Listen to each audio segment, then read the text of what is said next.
Hello, I'm Christina with The Turned Leg, and this is the Q&A video that you've been waiting for. A while back, I asked you to send in any questions that you had that you wanted me to answer.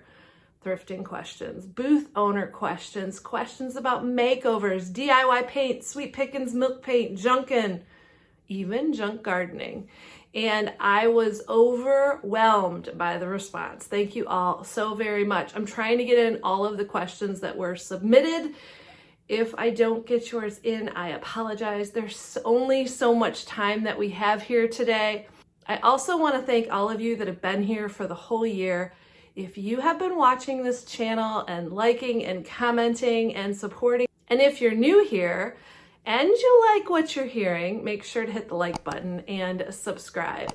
My goal for the new year is to hit 10,000 subscribers. My daughter said that I'm not a real YouTuber unless that happens, so that's one of my goals in the new year. Let's jump right into questions. Now, I have to say, I was a little surprised. I was expecting a little bit more painting and prepping questions, but the majority of you wanted to hear about owning a booth, being a booth owner, and how to be successful at that. The first question is from Melissa, and she says, what are your thoughts on putting in newer items mixed with antique and vintage items in your booth? Hi, Melissa, and thank you so much for your question. It really depends on your antique mall, first of all.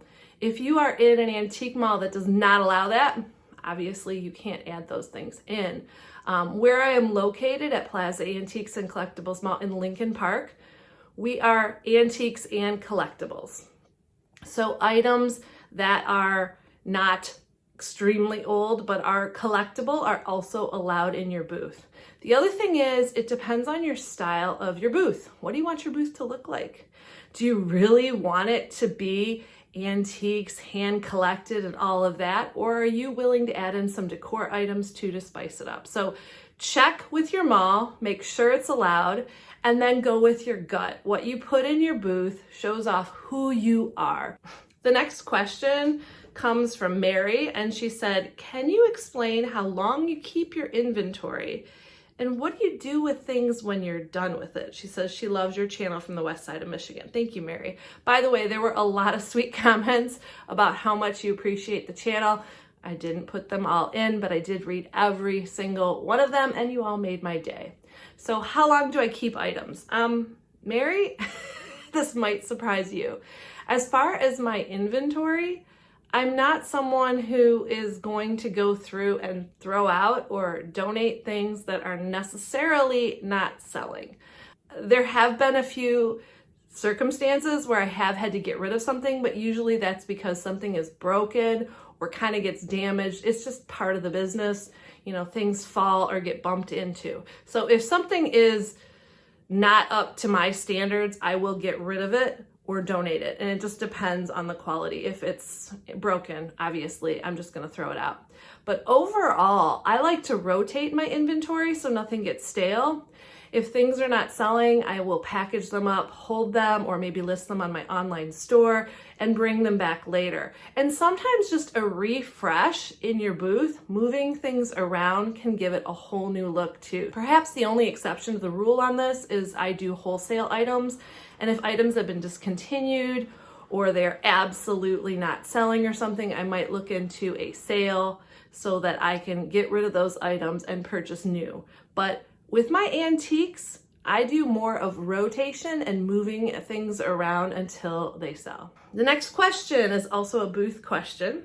Do you recommend applying to several antique malls while waiting for your booth to open? Assuming, of course, any would be a good fit. And that is from Friendly Feathers. Yes, absolutely. I do have a video on this channel that's all about like how to get started. And I will put some of the videos that I talk about, I'll try to put as many as I mention in here at the bottom in the description box below. So you can check those out if you perhaps missed a video. But yeah, when you're first hunting for a booth, go around, find out all the antique malls, talk to people, and like I said in the video, I give more tips on how to do all of these things.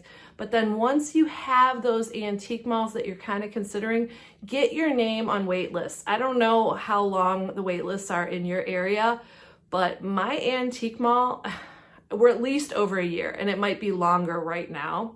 And the way our wait list works is the people that currently have booths get first dibs when something opens up, and then we go to the wait list. So that makes it even longer. Absolutely. Get your name on a list. I mean, if they call and you're like, oh yeah, I decided I don't want that, you can tell them no, but it's better to get, a foot in the door and just get started on all of it. And sometimes that's the scariest part about becoming a booth owner. The next question that Friendly Feathers had, have you sold on Etsy? Why or why not? No. That's the quick answer is no, I have not. And the reason for that is I have my own Shopify store and I like to be my own boss. If you sell on a different site like Etsy, they set the rules on returns, on shipping, and when you have your own store, you can dictate that. In fact, in my booth owners group this year, we are going to be talking more about selling online. A lot of the members in my group have been asking about it. I'm not going to talk about Etsy because I'm not familiar with it, but I am going to talk about my Shopify store and what I do. So if you need more information on any of these topics that we talk about today, most of this information we do talk about in my private Facebook group, which is called the Booth Owners Business Group. I'll also link the information in the description box below. We have weekly lives, we have past information. There is just a ton of resources available to you. You can even search past topics too to get exactly what you need. The next question is from Lori, and the question is, how do you figure out pricing? Hi, Lori. I first struggled with this, and I think this is something that is really tricky for new booth owners. You really want to try to get the best price you can out of it. 3 to 5 times the price is pretty much my standard for the items, and I might do 3 times for things that are more difficult to find, really rare antiques, really cool stuff, items that are really hot. The prices I might have to pay a little bit more, but that's my goal. And I do that in order to make an adequate profit. I have to pay for so many things. And those of you who are a booth owner, even your booth rent, cleaning the items, fixing the items, your time that you're spending. So I usually aim for 3 to 5 times. If I get an item free or really inexpensive, sometimes I won't mark it up to the suggested price. By the way, if you need help with suggested prices, I don't know if you guys know this, but on your phones in Google Chrome, you can click on the little picture icon. You can take a picture of your vintage item, and then Google will try to locate similar items and usually what they're selling for. Usually those prices are higher than what I can get in my area. So keep that in mind. If they say it's $27, I might mark it down to like $18, depending on what I paid for it. But it's gonna give you a good idea of what the item is and how much it's worth. So that's a good resource, at least a good starting point for your pricing. But then you also need to consider, what did I pay for it? And can I get at least 3 to 5 times so that I can pay all the bills? On my items that I get cheaper, I will mark them even a little bit less because I'm going to pass on my good deals to my customers. And that way they keep coming back to me. But you want to be careful with this. You do not want to undersell your antique mall because you're going to get the other dealers a little upset with you. So another thing you can do for pricing too is wander around your antique mall, see if you see similar items and check out what they're priced at. And as I mentioned, I have an entire video on pricing that you probably want to check out if you haven't seen it. Next question is from Melissa. How do you do your books? Melissa, I think this is something that is pretty personal, and I think everyone should find a way that works best for them. There are apps, there are resources that can help you. Yes, there are spreadsheets. You can even get a little book and write down all of your items and track them that way. In my booth owners business group, we have discussed this a lot, and everybody really has their own method. If you love spreadsheets, go that way. If you want to do something handwritten, that's also an option, but you really have to decide what works for you. One of my favorite record keeping tools, and I get no money to say this, which I've shared before on this page, is called Wave. And I use that to track all of my spending, income, and all of that for the year. So what Wave will do is I actually have a debit card, Visa card from my business account, and then all of that information when I use the card goes through Wave. That makes it so much easier for me at the end of the year to give my information to my accountant and share it with him, because it'll do spreadsheets, and it will also do graphs and charts, and it also helps me to see how I am doing.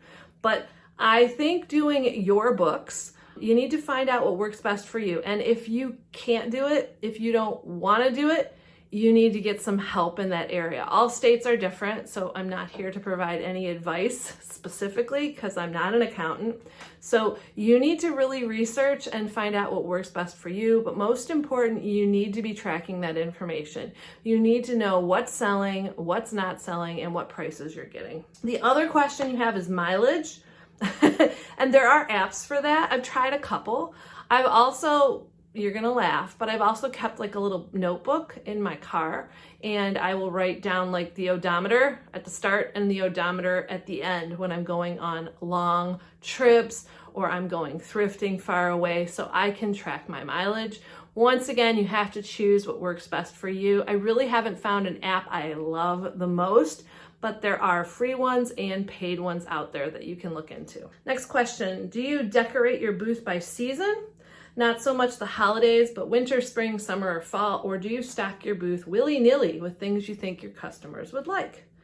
That is an excellent question. I think because my background was education and teaching, I was a middle school science teacher before I retired to do this full time, and I tend to do seasonal displays, and I think it's because, you know, we did bulletin boards and stuff, so maybe that's just what I do. I do not have one of those booths that I only have like a little counter of stuff, or I bring in like 2 Christmas things or something. I go for full out displays. And if you haven't seen my videos where I tour my booth, feel free to check them out. There's a whole bunch of them, and I'm gonna be making another one soon, because after the holidays, you have to have whole new displays, right? So for me, I try to go seasonal. I also do holiday displays too. So Valentine's Day, Christmas, Easter, and sometimes I will put it in specific areas. Sometimes I will put it throughout the booth.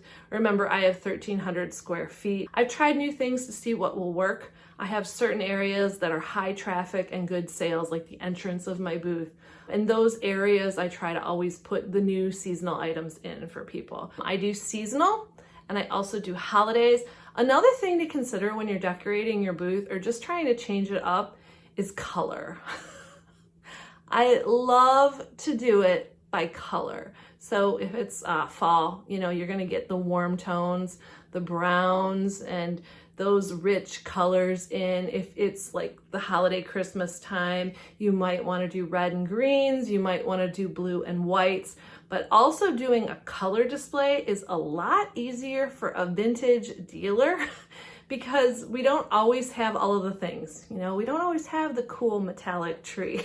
We don't always have all the Santa mugs or whatever our customers are looking for, but you can use what you have and then resort it by colors. And just putting like red and green items together, people go, oh, that's cool. I could use that for serving at Christmas time, for the holidays. So think about color in your display along with seasonal items and your holiday items too. The next question, theft seems to be a problem for all booth owners. Do you have any suggestions to lessen the losses? And that's from Patricia. Yeah, I mean, I think in any retail, theft is going to be an issue. I mean, it happens. And I don't want to be dismissive. It can be very upsetting, especially as a new booth owner. It does happen. But I think one thing I've learned, so let me give you an example, is I sell paint. Originally, a bunch of the paint dealers were recommending that they put signs on their paint displays, please do not open the paint containers. Well, the problem that ended up happening, can you guess it, is that people began opening the paint containers more. So in my booth, I have not installed any additional security. Obviously, the mall that I have my stuff in has security cameras and all of that, and I kind of let them deal with it. Most of the time when things go missing, they're usually in someone else's booth, and sometimes they don't turn up for a while. I think it's typical that a customer will pick something up, they really like it, they walk for a while, the antique mall is big, they forget where they got it from, and then they find something they want more. So they just set it back down because they're kind of embarrassed that they don't remember where they got it from. I think managing theft would go back on the owner of the mall, and hopefully when you are choosing your antique mall, you kind of ask those questions like, how do you handle this? What security do you have in place? A few things may go missing, and unfortunately that just is part of the business. If there's a bigger problem, obviously it's something you'll have to evaluate for yourself. What recommendations do you have for changing over a booth from the Christmas season to January? And that is from Elise. Elise, I'm gonna probably be doing a booth tour soon about my new booth and what it looks like. But I do have one from last year that you can check out. The big thing for me is I don't leave my Christmas in.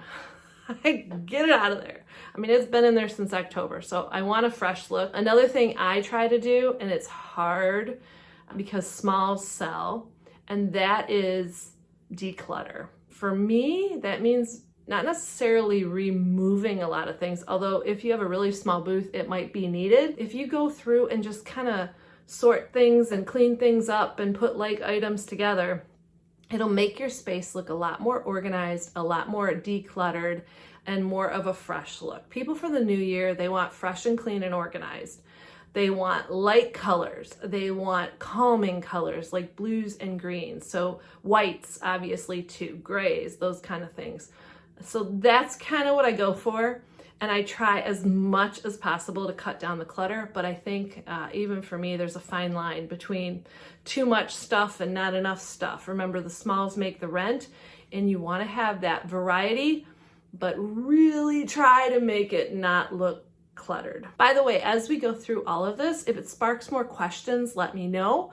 Put it in the comments below. I also encourage you to, if you just have a ton of questions or you kind of like what you're hearing, check out my Booth Owners Business Group too.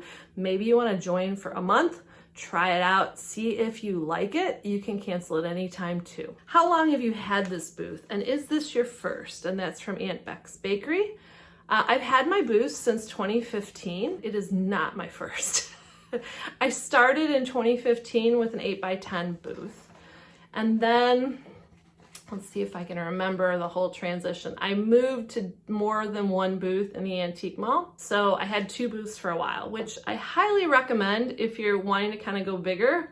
It's kind of fun because one of the things you can do is if you have two booths in the same mall is you can move items between those two booths, make them look fresh and clean, and you have to take stuff home. So I did really enjoy that. And then there was a new area of the antique mall opening. I think I had a 20x10, and then I also got a little booth next to it. I've moved around a lot, and then a new wing opened up again on the other side of the antique mall, and I was asked if I kind of wanted to just take some space there because there weren't any walls. And I have talked about that and what I've gone through. I took a portion of it and I've kind of expanded. I had a neighbor at one time, they moved out and I had the option to expand. And of course I was like, sure. Now I'm up to 1,300 square feet.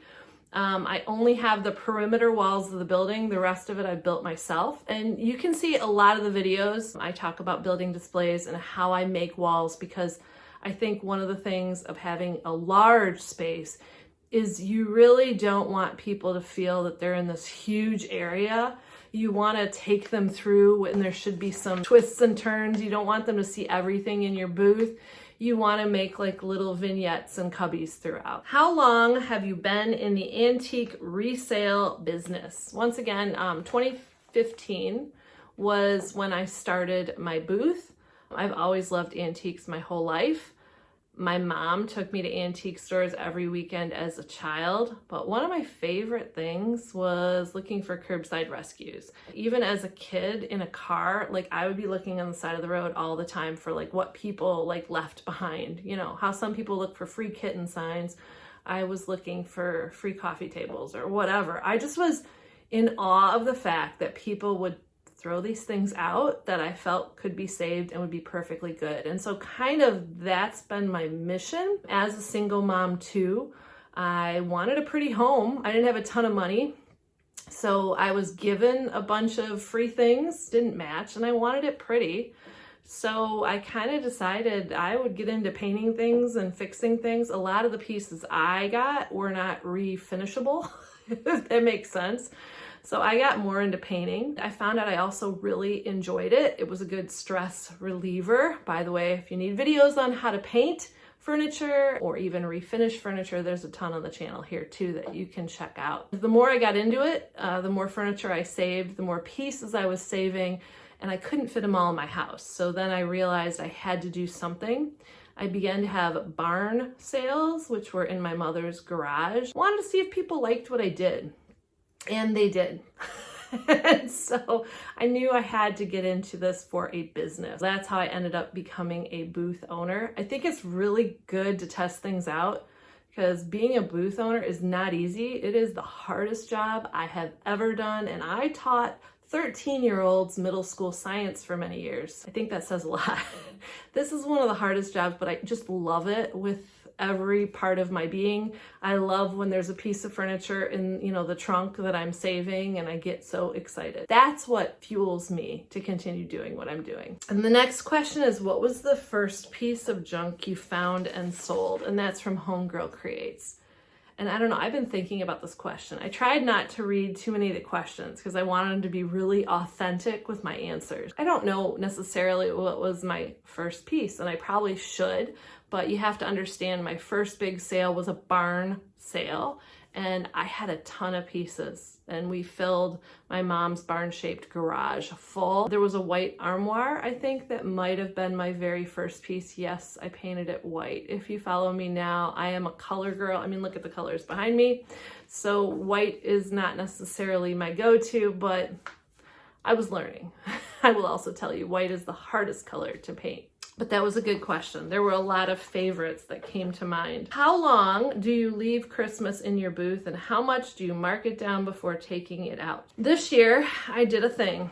I put Christmas in my booth in like early October. The retailers were doing it, so I decided to too. For me, it was a successful strategy, kind of. I had steady sales throughout all of the months. At Christmas, I did not see the huge increase, but I think that's because I had the steady sales earlier. But I will say, we celebrate Christmas on Christmas Eve in my family, and I removed my stuff ASAP in the antique mall just to get it out. I have debated about doing sales, and there is nothing wrong with sales. In fact, I think the mentality some people have around them, is something we all need to adjust, including myself. But for me, vintage Christmas items are getting harder and harder to find. So I made the executive decision that I had sold a lot, and I packed everything up. And I was just kind of done with looking at it. I also had to look at my schedule. I have a teenage daughter. She was away for a little bit, so I had some time to do that work and get it packed up. And that way, when she was back for the holidays and things, I would have time with her, and during the school year when she goes back to school, and it wouldn't be like, oh, mom's packing up Christmas, I'm sorry.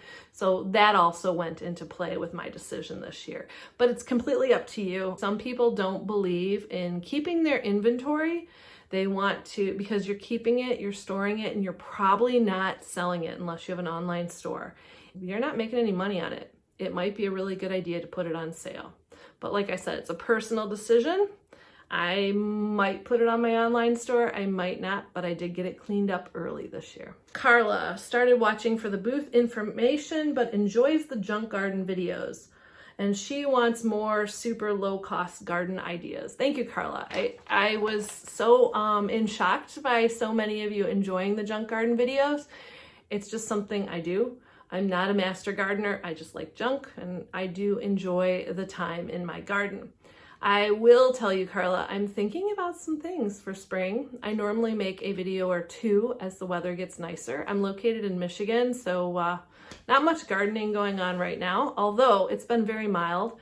And I actually have been harvesting Swiss chard out of my vegetable garden the end of December. That's pretty impressive. I have a whole new garden bed that I have put in. I'm planning a few videos, so look for those in the spring. If you like the junk garden videos, let me know down below. And if you haven't seen the junk garden videos, there's a whole playlist you can check out. How do you get your free furniture? And that's from Junkin' with Lou. That's from Lori.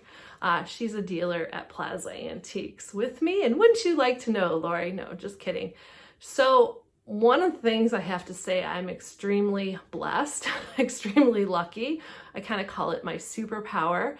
And that is curbside rescues. I love them. I love finding free furniture.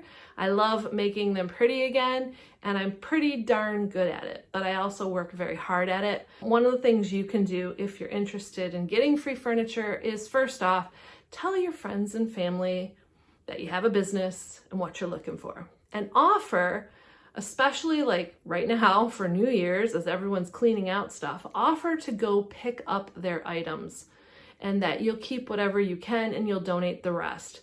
You can make posts on Facebook, you can call them, you can send out emails, you can talk to them in person, but tell friends and family member, hey, if you're packing up things that you no longer want, if you have cool vintage items or old wood furniture that's still kind of sturdy, give me a buzz, I'll swing by, I'll pick it all up, I'll keep what I can for my business, and I'll donate the rest. And that helps a lot.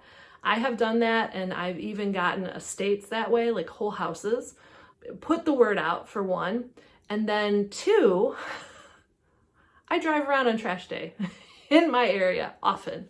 I know where all the trash days are and when, and I drive around early. But I am an early morning person, and that works for me. And I think I have a few videos here how I go junkin' and what I call curbside rescuing. I do go street by street. I know what streets seem to be better in my area too, and what days. If you go out of your way, I think you'll find more things. People are always like, how do you find it? Well, I'm actively looking. I'm talking like 4 days a week. I'm going out and looking. And is it worth it? And aren't you wasting gas? No, it is absolutely worth it. Every day in my car, usually, and it varies. Some days I find nothing, so I want to be totally upfront with you. And I don't go out if there's bad weather. Lately, there's been a lot of rain, so I haven't found a lot of things. So if you follow me on social media, by the way, if you're not, I'm also on Instagram and Facebook. You can check me out there. If you follow me on social media and you're like, she normally posts junking pictures, it's just been raining a ton here, and I don't go out junking when it's raining for obvious reasons. I drive around and it's worth it. Some days I find nothing, and some days I find just magical items. You have to be brave, and you have to have your junking toolkit. If you don't know what I carry in my junking toolkit in my car, I have a free printable that lists all the items that you can check out on my website. I'll put it in the description box below so you can find out what I carry with me at all times. Do you run an entire sale or mark specific items with sale prices? And that's from Teresa. And Teresa, that's a good question. In my booth, the mall participates in certain sales throughout the year and asks the dealers to also participate. We're not required, but I think it's a good idea to do that. So I do participate in full sales of my booth at certain times of the year when the antique mall is hosting a special event. A lot of times too, I might just put things on sale that I want to move out. Recently, it hasn't been a surprise, at least in my booth owners business group, because we've been talking about this a lot, but 2023 was the year of smalls. They sold well, a lot of them, but there wasn't a lot of daily profit with those. And so you had to have a lot of them for them to add up to get the profit that you need with the bigger items. So this year, at the end of the year, I had a lot of furniture and larger items. So I did mark my furniture down. And since I don't pay very much, if anything, for most of my pieces, there was still a big profit margin. I called it the home for the holiday sales. And I wanted to not only give everyone else a nice home for the holiday, but I wanted all my pieces of furniture to have homes for the holidays. And it was very successful. As far as your sales, it's completely up to you, but make sure you're very clear on your sales. And if you sell wholesale items, so I sell like the paint products and things like that, you have to check with the company to see how many sales a year are allowed and what is allowed as a retailer. If someone wants to start a booth, what steps should they take to start? What mistakes to avoid? The best startup tips for success? How does one know what to sell? How is pricing determined? What financial issues need to be considered? What important questions were missed on this subject? Asking for a friend. I enjoy your videos, Deborah. Deborah, I have a video all about like how to start an antique booth, and I'm not gonna go over it all again here, but I'll also say you gotta do your research. So I'll just say a few quick things. You gotta do your research. You gotta find out what you wanna sell. Don't just clone someone else because it won't be authentic and it won't get you excited. You need to sell your stuff. And you'll need to play around with what sells because it's not magic. If it was magic, I'd be a millionaire. If I knew what sold, I'd be an absolute millionaire. You know, sometimes I'll bring something in and I'll be like, this is gonna sell, it's so awesome, and it just sits. And other times I'm like, I really should take that out of my booth. It's just kind of, I don't like it. And it sells the next day. So you never know, but check out that video. The other thing I can say is if there's someone really thinking about starting a booth, join my group because it's right now for the new year, it is $32 to join monthly. And you get 4 live videos with me. You also get all of the past resources and tips and tricks and videos since the group began, and they're all searchable. I also this year provided everyone in my business group a free planner to help them get started. It is what I use to get myself organized, to see what worked last year, to plan for the future, and all of those resources are available. The other thing is, find friends, find your community, because being a booth owner, you need a lot of people to support you. I would not still be a booth owner if I was in a different antique mall. And the reason for that is at Plaza Antiques, when I first started, and boy, my booth was lame. There was no smalls hardly at all. Some of the dealers at the mall befriended me and really helped me out a lot, and I learned so much. And I did what they said most of the time. Sometimes I wouldn't. I'd be like, I know better. And then I was like, oh yeah, so that thing you said, I got to do that because I'm not making the sales. But find friends, find community. If you're interested in joining the group, that might be a good resource for you. We do in the group answer specific questions. It's not like it's all set up and I just babble at you. I ask the group, like, what are you struggling with? Things I'm seeing appearing. We're going to have topics on that. We're going to talk about it. So find definitely a community to get started. There are a whole bunch of Booth 101 videos that'll help too. Can you do a video about how to sell online? My mall gives us a micro site on their site, and I've had some sales, but I want to drive more sales from the website. Also, how to leverage Facebook Marketplace for sales. Thanks, Jackie. Jackie, that's awesome that your mall does that. I don't know if you guys have malls that do that, comment down below. That's cool. I didn't know people do that. That's fabulous. Our mall has a Facebook page and they take pictures and they get, they promote and they drive people to the mall, which is all good because they've seen something and they ask about it and they come in. But actually a sales site, that's really cool. It's funny you asked this because in my business group, we are going to do an extended topic. We just talked about it in the beginning of this little chat, the Q&A, about how I have a Shopify store, and the people in my group have been asking about how I sell online and what I do. I think one key thing to selling, period, because if you build it, it doesn't mean they'll come, right? Is you have to have the social media. You have to promote. I hope all of you are in places where your mall promotes, but if they don't promote or they don't promote that much, you really should be promoting your booth. And I think that's something that booth owners don't think about or don't really realize. They're kind of like, well, I'm in an antique mall and, people will come because they're coming to shop. If you do a little promoting, if you have social media accounts for your space, it's going to get more foot traffic in, and that's going to equal more sales. So if your sales are down and you need more foot traffic, you need to use social media. I do have a video here on social media. My group talks about social media extensively all the time. Lots of tips and tricks in there. But in order to sell online, you need to build your presence, because if you do a website or an Etsy or whatever, you're not going to get people there just accidentally. I mean, maybe you'll get a few, but you're not going to get the sales you want. Getting a social media presence would be a first, and then promoting where they can buy from you. And on social media, you can tag your products.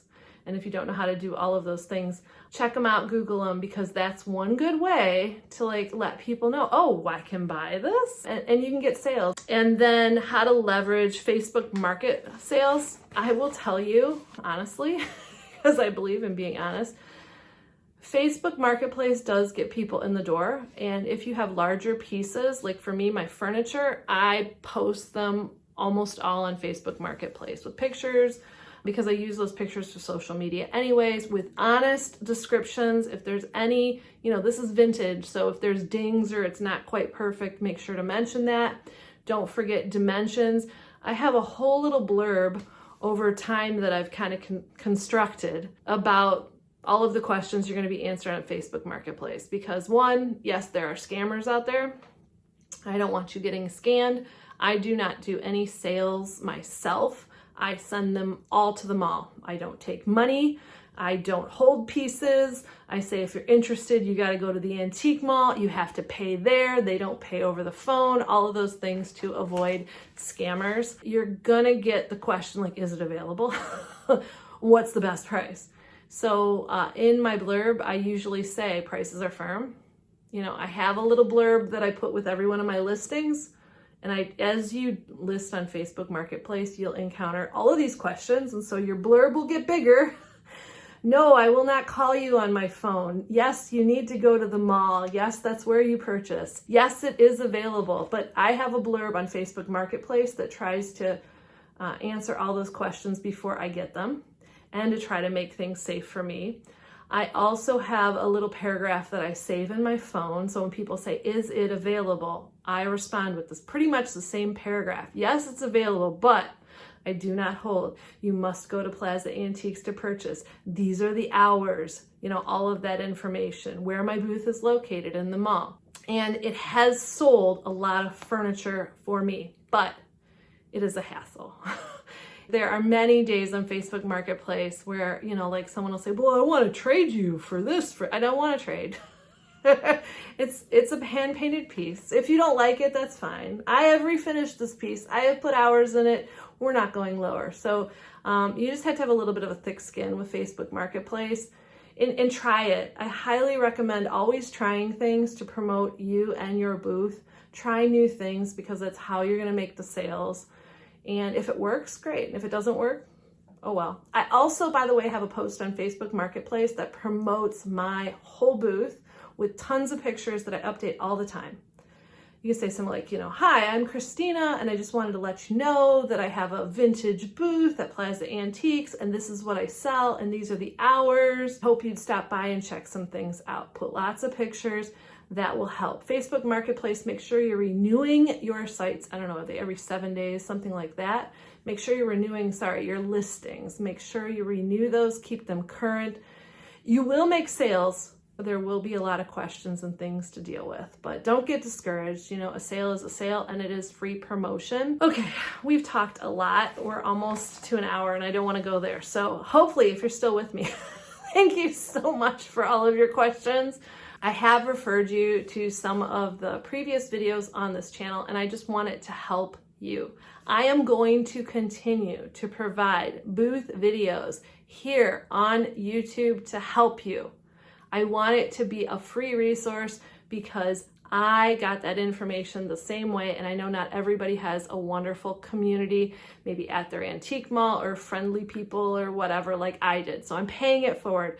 But if you want more, once again, there is my Facebook Booth Owners Business Group that you can check out and see if it helps you. My goal for all of you in 2024 is to have the best year ever. I have a lot of new things planned for the new year for you guys, but if you have content ideas or things you want me to talk about, put them in the comments below. Hey, Christina, make a video, because I love hearing from all of you. Wishing you and yours a very happy new year. Thank you guys so much for the questions, and oh my goodness, those comments that you wrote to me, seriously, it meant so much. And I mean that because I'm just overwhelmed by this sweet little community. So wishing all of you the very best in 2024. Happy New Year.